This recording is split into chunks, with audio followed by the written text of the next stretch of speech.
ترکی کے خلیفہ سلطان مراد کی عادت تھی کہ وہ بھیس بدل کر عوام کی خبرگیری کرتا تھا۔ اس نے ایک رات اپنے سیکیورٹی انچارج کو کہا، چلو کچھ وقت لوگوں میں گزارتے ہیں۔ شہر کے کنارے پہ پہنچے تو دیکھا ایک آدمی گرا پڑا ہے۔ بادشاہ نے اسے ہلا کر دیکھا تو مردہ انسان تھا۔ لوگ اس کے پاس سے گزر کے جا رہے تھے۔ بادشاہ نے لوگوں کو آواز دی، ادھر آؤ بھائی۔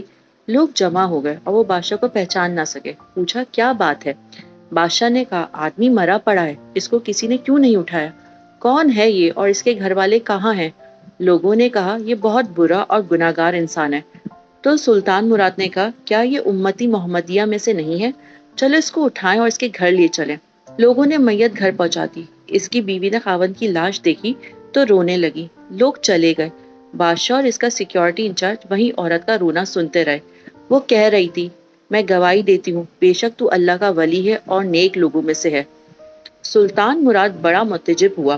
یہ کیسے ہو سکتا ہے؟ لوگ تو اس کے بارے میں باتیں کر رہے تھے اور اس کی لاش کو ہاتھ تک نہیں لگا رہے تھے، ہاتھ لگانے کو تیار تک نہ تھے۔ اس کی بیوی نے کہا مجھے بھی لوگوں سے یہی توقع تھی۔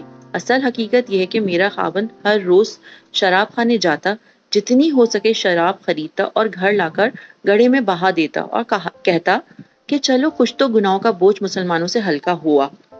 اسی رات کو ایک بری عورت کے پاس جاتا اور اس کو ایک رات کی اجرت دیتا اور اس کو کہتا کہ اپنا دروازہ بند کر لے، کوئی تیرے پاس نہ آئے۔